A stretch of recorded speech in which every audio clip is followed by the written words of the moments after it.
Yes, in this video, we're going to talk about a Plymouth that's worth $1 million. And it's one, if not the, strangest car ever created by Chrysler, then forgotten by Chrysler, then hidden in a war zone. And no, that's not a joke. That actually happened. So let's get started.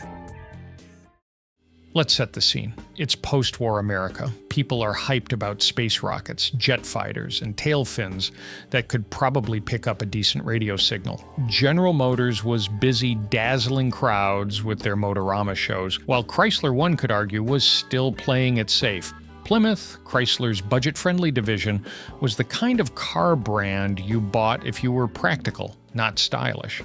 As company chairman Walter Percy Chrysler once reminded folks, every farmer in America heard of Plymouth binder twine. But by the mid-1950s, people weren't lining up for sensible anymore.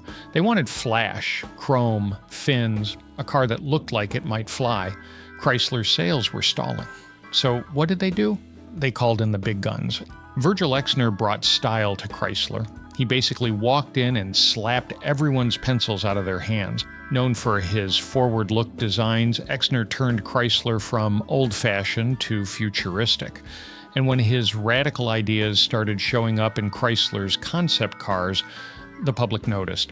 In 1957, Chrysler's designs were so advanced, General Motors designers reportedly panicked and ran back to the drawing board. Plymouth's ads bragged, "Suddenly it's 1960," and they weren't lying. To make a sports roadster, you need a small, light chassis. Chrysler already had the Valiant Compact, and it came with a feisty little 170 cubic inch slant 6 engine that could be tuned for 250 horsepower. That's a lot of firepower for something that wasn't much bigger than a kayak on wheels. Exner and his team got to work pulling ideas from his favorite cars, including a Studebaker Indy car he once owned, and even the legendary Jaguar D-Type. The XNR would be named after him. Subtle, right? It had a 106.5-inch wheelbase and a body made entirely of steel, not fiberglass, like most concepts. On the driver's side, there was a tall, sculpted rise, a curved racing windshield, and a single proud tail fin shooting out the back. On the passenger side, a flat little Brooklyn-style screen and a steel cover, because apparently passengers didn't deserve wind protection. Now let's talk about how weird this thing actually looked. At the front, it had a solid aluminum grille with cooling holes framed in chrome and paired with a set of quad headlights, which were very popular at the time, and from there, the shape carried into an asymmetrical profile that gave the car a real sense of motion. And then there was the tail fin, tall, dramatic, and unmistakably Exner. It wasn't just for looks. Exner believed it helped with high-speed stability. The whole car had a sculpted directional feel that made it look fast, even when standing still. The rear bumper? Not a bumper. A chrome blade shaped like a cross that looked more like a spaceship stabilizer than anything remotely legal.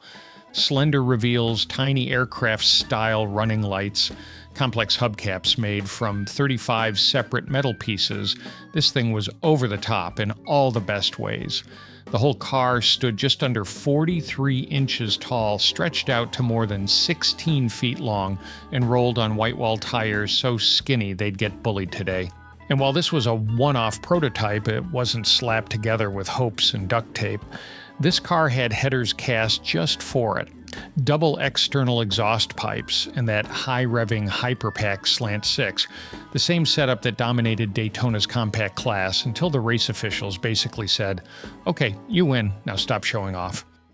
The public saw the XNR for the first time at the 1960 New York Auto Show. Car magazines couldn't get enough of it. Road and Track even put it on their May cover. But Chrysler executives, not so enthusiastic. Exner wanted it to go into production. The bosses said no. And just like that, the XNR's American career was over before it began. But the story didn't end there. Not even close. The car went back to Ghia in Italy. Exner tried to buy it, but U.S. law meant it would have been destroyed if it stayed. So Ghia sold it.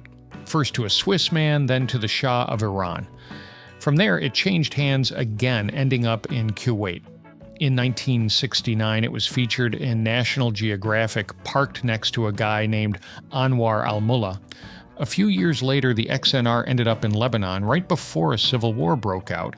Enter Karim Ede, a Lebanese teenager who, during a literal war, decided to start collecting rare sports cars. Karim heard about a weird car in an underground garage just 200 meters from his house. Turned out it was the XNR. He recognized it from a Swiss book he owned called Dream Cars. Naturally, he bought it. Now, hiding a car like this during a war is a logistical nightmare. Karim moved it constantly, using tow trucks to sneak it between warehouses. No pressure, just moving a priceless prototype through a war zone like it's a pizza delivery. After the war, he finally began looking for someone to bring the car back to life. Karim eventually connected with RM Restorations in Canada. In 2008, the car was shipped out. Work started in 2009, and it was finished in 2011, just in time to show off at Amelia Island. The team had their work cut out for them. The XNR was surprisingly intact, but concept cars don't come with parts catalogs. They had to recreate missing components by hand, including those ridiculously complex hubcaps, 35 pieces per cap. Virgil Exner Jr., yes, his son, contributed his father's archive to help get every detail right.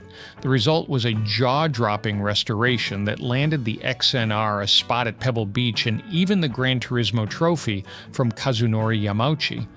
Jay Leno even featured it on Jay Leno's Garage, because of course he did. If it's weird, rare, or fast, Jay's already got it on speed dial. The Plymouth XNR was a wild shot fired from an automaker not known for taking chances. Chrysler could have had a Corvette rival with real performance and a head-turning design. Instead, they shelved it, let it go overseas, and left it to be rescued from a war zone. But somehow, against the odds and about 5 changes of ownership, it's still here, fully restored, running, and looking like nothing else that came before or after. So, to sum it all up, one could say that while most concept cars disappear without a trace, the XNR dodged destruction, international shipping, and even a civil war, just to make a comeback decades later. Some cars are great, but don't have much of a story. Others might be disasters, but at least they're interesting. And then, every once in a while, you get a car that looks outrageous and comes with a story you couldn't make up. The Plymouth XNR is exactly that. This video was inspired by 2 articles about the Plymouth XNR, one from RM Sotheby's and another from Motor Cities. You'll find the links in the Google Doc linked in the description. I highly recommend checking them out if you'd like to learn more. If you enjoyed this video, feel free to subscribe and click on the recommended video that appears on the screen.